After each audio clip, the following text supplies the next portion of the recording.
लेकिन ट्रंप ने अपनी तरफ से कहा कि मैंने आपको डेडलाइन दी हुई है, अगर आप मानते हैं तो ठीक है, अदरवाइज हमला तो होगा। कुल मिलाकर के इस बीच में जब ये सारी की सारी चीजें चल रही थी, खबर निकल कर आती है कि अमेरिका ने जैसे ही धमकी दी, जब ये अब्राहम पहुंचा था, मैंने आपको उस दिन भी बताया था, अमेरिका का एक नौसैनिक बेड़ा है, अरमाड़ा बोलता है नौसैनिक बेड़ों को, जिसमें सबसे बड़ा जहाज अब्राहम लिंकन नाम से पानी का जहाज है, जिस पर कई हवाई जहाज तैनात हैं। उन हवाई जहाजों का जो जहाज है, जब वो इंडियन ओशन से होते हुए पहुंचता है युद्ध अभ्यास के लिए ईरान के नजदीक, उस समय पर इजराइल के और सऊदी के जो अधिकारी हैं वो अमेरिका रवाना होते हैं। और पहुंच करके, ये अपने सेशन के बाद की बात है, अपन ने 28 को किया था, ये 29 जनवरी की बात है। इजराइल और सऊदी के ऑफिशियल्स अमेरिका पहुंचते हैं। इजराइल के मिनिस्टर जो इजराइल की मिलिट्री इंटेलिजेंस के जो डायरेक्टर हैं, मेजर जनरल शैलोमी बिंडर, वो वहां पर जाकर के अपनी तरफ से सारी बातें रखकर आते हैं कि अब हम भी तैयार हैं, पहले तक हमने आपको समझाया था। लेकिन सऊदी वाले लोग पहुंच करके कहते हैं कि साहब, इससे रीजनल अनस्टेबिलिटी बढ़ेगी, इस पर आप हमारा पक्ष भी जान लें। खैर, जो भी है, कुल मिलाकर के ये नौसैनिक जहाज जब से यहां पर पहुंचा है, पूरी स्थितियां बदल चुकी हैं। अमेरिका इन लोगों की कुछ पूछ ही नहीं रहा है, अमेरिका को इनकी परवाह भी नहीं है कि तुम्हारे साथ सऊदी क्या होगा, बहरीन के साथ क्या होगा, कतर के साथ क्या होगा, कुछ नहीं। और ऐसे में अमेरिका ने ओमान को पकड़ा है। ओमान को पकड़ा है से मतलब है कि वो अब इन देशों के अंदर ले जाकर ईरान से बात भी नहीं कर रहा है। आज जो बात हो रही है वो ओमान में हो रही है। आप में से कुछ लोग ये कहेंगे कि सर, कुछ दिन पहले तक तो कतर में बातचीत हुआ करती थी, कतर तो नेता बन गया था ना, उसने तो इजराइल से माफी बुलवा ली थी। अब अमेरिका कतर में कह रहा है कि जब तेरा बेस ही यूज नहीं करा तो इज्जत किस बात की दूं। ओमान के पास में अभी मीटिंग हो रही है, आज इस जगह पर मीटिंग की बात चल रही है। अमेरिका के जहाजों को अगर आप देखें तो अब्राहम लिंकन जो है, वो 3 डेस्ट्रॉयर्स के बेड़े के साथ इंडियन ओशन में खड़ा है, पाकिस्तान के जस्ट सामने। 2 डेस्ट्रॉयर गल्फ ऑफ ओमान में खड़े हुए हैं। ऐसे ही 3 कॉम्बैट शिप पर्शियन गल्फ में खड़े हुए हैं। और यहां पर इजराइल का पड़ोसी देश जो जॉर्डन है, जो कभी इस तरह से माना जाता था कि फिलिस्तीन के जो लोग भाग कर आएंगे, गाजा पट्टी के लोग, उनको यहां पर संरक्षण देगा, हालांकि बहुत सारे पैलेस्टीनियंस यहां रहते हैं, यहां पर इन्होंने 12 हवाई जहाज खड़े कर रखे हैं। मतलब इजराइल तो इनकी अपनी जगह है ही, जॉर्डन भी अब तैनात है। अब आप पूछेंगे, जॉर्डन को डर नहीं लगता क्या ईरान का? तो असल में ईरान का डर इन पड़ोसी देशों को ज्यादा है। जॉर्डन तक अगर कोई मिसाइल उड़कर ईरान की तरफ से जाएगी, तो इनकी सबसे फास्टेस्ट मिसाइल अगर जॉर्डन को वार करने जाएगी तो कम से कम 7 मिनट लगेगा उसे पहुंचने में। इतने में यूएस के जो शिप हैं, डेस्ट्रॉयर्स हैं, ये उसे पकड़ लेंगे, उसे हवा में ही खत्म कर देंगे। इसलिए यहां पर इन्होंने जो फाइटर जेट तैनात किए हैं, वहां से उड़ करके इस पर गोला फेंकने आएंगे। पर्शियन गल्फ में भी इन्होंने अपनी तरफ से तैयारी की है। तो मतलब आप समझिए, चारों तरफ से इन्होंने ईरान की घेराबंदी कर दी है, किलेबंदी कर दी है, चारों तरफ से इसे घेर करके अब खबर यही चल रही है कि किसी भी समय हमला हो सकता है। ईरान में पूरी तरह आर्मी चीफ अमेरिका को वार्न करके अपने उत्साह को बढ़ाने में लग रहे हैं। और बातचीत के दौर में एक बात यह निकल आती है कि लास्ट टाइम एक बार बात और कर लो, तो परसों के दिन ईरान को ऑफर किया जाता है कि अगर बातचीत करना चाहते हो तो चले आओ, ओमान में बातचीत होगी। जैसे ही यह बात वहां के विदेश मंत्री को कही जाती है, विदेश मंत्री ओमान का धन्यवाद देते नहीं थक रहे हैं कि थैंक यू, तुमने अच्छा किया, हमारी बीच में बातचीत कराई, दो देशों के बीच में संप्रभुता के मायने रखे। इनसे पता चलता है कि ईरान भी कहीं ना कहीं अब टाइम बाय कर रहा है, ऐसा अमेरिका के जो मिनिस्टर हैं उनका कहना है। उनका अपन वीडियो भी सुनेंगे, जिसमें वो कह रहे हैं कि ईरान के बहुत सारे नेता लोग अब जो अपना पैसा है वो वहां से निकाल करके दूसरे देशों में भाग रहे हैं।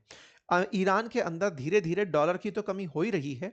जैसे आपको याद हो तो सीरिया में बशर अल असद सीरिया छोड़कर के रूस भाग गए थे। ऐसा माना जाता है कि यहां से ईरान से भी बड़े सारे नेता रूस की भागने की तैयारी में हो सकते हैं। रूस इनको पर्याप्त संरक्षण दे सकता है। यह बात जब ट्रंप के सामने आई कि साहब आप ईरान पर क्या करने वाले हैं, तो बोले वो चाहते हैं कि हम उनको मारे नहीं, और वो इस तरह से देख रहे हैं कि हम बचकर कैसे बच सकते हैं। यूएस ने पूरी तरह से अपने आप को यहां पर इतना सज्ज कर लिया है कि ईरान का अगर कोई भी प्रोवोकेटिव एक्शन हुआ कि लो साहब हम अमेरिका के ऊपर टारगेट करना चाहते हैं, वो तत्काल प्रभाव से उन्हें मार गिराएगा। यूएस का अब्राहम लिंकन हाल ही में ईरान के शाहिद 139 ड्रोन को इसी तरह मार गिराया। ईरान ने अपनी तरफ से कहा कि हम तो एक रेगुलर फ्लाइट पर थे, हमको तो केवल अपने जो इंटरनेशनल वाटर्स हैं वहां तक ड्रोन उड़ाना था। अमेरिका ने कहा तुम हमारी निगरानी करने के लिए ड्रोन भेजे थे, हमने इसलिए मार दिया। तो अमेरिका पूरी तरह फ्रंट फुट पर खेल रहा है। ये इनका अब्राहम लिंकन है जिसके ऊपर इस तरह से फाइटर जेट बिल्कुल माला बना करके खड़े हुए हैं। जबरदस्त तरीके से ये क्लेम किया जा रहा है कि ईरान के सर्विलांस को भी अब अमेरिका ने बैन कर दिया है। वो चाह करके भी अमेरिका के टोह नहीं ले पाएगा। इस तरह की स्थिति लगातार चलती आ रही है। खैर जो भी है, फिलहाल के लिए एक तरफ वार्ता कतर की जगह पर ओमान के अंदर चल रही है, क्योंकि कतर को इजराइल ने जब से टारगेट किया है तब से अमेरिका की नजर में कतर की मीटिंग सूझ नहीं रही है। कतर हालांकि यह मानता है कि ईरान के मसले पर फिर से सारी दुनिया के देशों को बुलाया जाए और बैठा करके बातचीत की जाए कि ईरान के साथ क्या करना है। लेकिन फिलहाल इस वार्ता में अभी इन दो देशों की तो जिक्र है। कुछ मीडिया चैनल्स रिपोर्ट कर रहे हैं कि इनमें भी दो चार और देश भी अपने विदेश मंत्री भेज सकते हैं ओमान में, लेकिन अभी तक कोई भी जानकारी नहीं है। ये ईरान के विदेश मंत्री हैं, ओमान पहुंच चुके हैं और यहां पर बातचीत के लिए इन्हें धन्यवाद दे रहे हैं कि भाई तुमने हमारे साथ में ये जो किया अच्छा किया, हमारी बातचीत करवाओ। लेकिन उधर से व्हाइट हाउस बराबर बयान दे रहा है कि अगर बातचीत नाकामयाब होती है तो हम ताकत का इस्तेमाल करेंगे। बकायदा यूएस का जो सेंट्रल कमांड है वो ये जो हवाई जहाजों को रखने वाला अब्राहम लिंकन इनका जो नेवल जहाज है उस पर हो रही तैयारियों को शो करते हुए बता रहे हैं। इसी बीच में अमेरिका के जो ट्रेजरी सेक्रेटरी स्कॉट बेसेंट हैं, इनका कहना है कि हमने ईरान को पूरी तरह कंगाल कर दिया है। हमने उसके ऊपर इतनी प्रेशर टैक्टिक्स अपनाई कि अब वो अपना कोई भी ना तो सामान बेच पा रहा है और ना ही उसके पास में अब विदेशी मुद्रा बची है। ऐसे में हमने उनको यहाँ के जो बहुत सारे हैं ना, the rats are leaving the ships, मतलब इस तरह से कि अब वो जहाज छोड़कर भाग रहे हैं, ऐसी स्थिति है। We have seen Iranian leaders wiring money out of country like crazy. पागलों की तरह वो अब अपना पैसा निकाल निकाल कर भाग रहे हैं। अमेरिका अगर ये बात बयान में बोल रहा है, अपनी सदन के अंदर बोल रहा है, तो इसके मायने होंगे। कुल मिलाकर के ईरान भी जानता है कि अमेरिका के सामने वो टिक नहीं पाएगा। लेकिन मुसीबत टिकने की नहीं है, मुसीबत इन पूरे देशों में आई स्थिरता की है। अमेरिका चाहता है कि वो कुछ ऐसी स्ट्रेटजी अपनाए कि जैसे उन्होंने मादुरो को उठाया और वेनेजुएला में कोई नुकसान नहीं हुआ, ऐसे यहां पर खमनेई को उठाकर सत्ता परिवर्तन करा दे। लेकिन खमनेई की सुरक्षा बहुत चाक चौबंद है और वो जिस तरह की सुरक्षा के साथ चलते हैं, अमेरिका के तमाम प्रयास उन्हें शायद अभी तक पकड़ने में कामयाब नहीं हुए हैं। यही कारण है कि कोलेटरल डैमेज की चिंता अमेरिका को जरूर हो सकती है। अमेरिका बहुत दूर बैठा है, वहां इनकी कोई मिसाइल जाकर नहीं पहुंचेगी। साथ ही साथ में नुकसान अगर इजराइल का हो तो इजराइल पूरी तैयारी के साथ युद्ध में हमेशा तैयार रहता है। खैर, फिलहाल के लिए ईरान को लेकर के मिडिल ईस्ट देशों का एक वीडियो गजब वायरल हो रहा है कि ईरान की हरकतों से मिडिल ईस्ट कंट्रीज में कुछ इस तरह का डर है। आप लोग क्या मानते हैं? अपनी राय जरूर कमेंट बॉक्स में दीजिएगा। ईरान ने अपनी तरफ से हाल ही में, मतलब जब ये सारी बातें चल रही थी, एक खौरम शहर नाम की इनकी एक मिसाइल है, उसका परीक्षण किया है। यह परीक्षण 1500 किलोग्राम वारहेड ले जाने वाली मिसाइल का है, जो 2000 किलोमीटर की रेंज तक जाकर मार कर सकती है।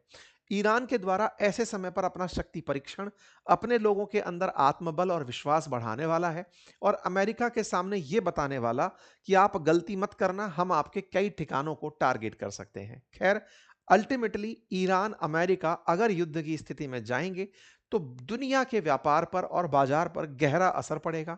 डिप्लोमेटिक रास्ते हमेशा से ही बातचीत के लिए बेहतरीन माने गए हैं, किसी भी प्रकार के बवाल को खत्म करने के लिए माने गए हैं। देखना होगा कि ये रास्ते कहां तक जाते हैं। उम्मीदों के साथ कि युद्ध ना हो, दुनिया में स्थिरता कायम रहे, फिलहाल फिलहाल हम तो यही चिंता करते हैं। लेकिन अगर ऐसा होता है तो बहुत सी चीजें भारत के लिए भी असरदायक होंगी, क्योंकि मिडिल ईस्ट से भारत के कुल इंपोर्ट का बड़ा सारा सामान आता है और एक्सपोर्ट भी हमारा मिडिल ईस्ट में काफी होता है। वो पूरी तरह बाधित रहेगा इस युद्ध के काल में, इसलिए बाजार में बहुत सारी उछल कूद देखने को मिल सकती है। फिलहाल के लिए इतना ही। अपना ख्याल रखें, बड़ों का सम्मान करें, छोटों को प्यार दें, अपना व्यक्तित्व इस प्रकार से विकसित करें कि महिलाएं आपके साथ सुरक्षित और सम्मानित महसूस करें। मेरे प्यारे साथियों, हमारी पुस्तकें, अपनी पाठशाला एप्लीकेशन, यूट्यूब स्टोर जो आपके नीचे कमेंट बॉक्स में पिन है वहां पर उपलब्ध है। आप इन्हें एक्सेस कर सकते हैं। स्टॉक मार्केट में अगर आप इंटरेस्ट रखते हैं तो आप हमारे कोर्सेज बातें बाजार की एप्लीकेशन से ज्वाइन कर सकते हैं। फिलहाल के लिए इतना ही। धन्यवाद।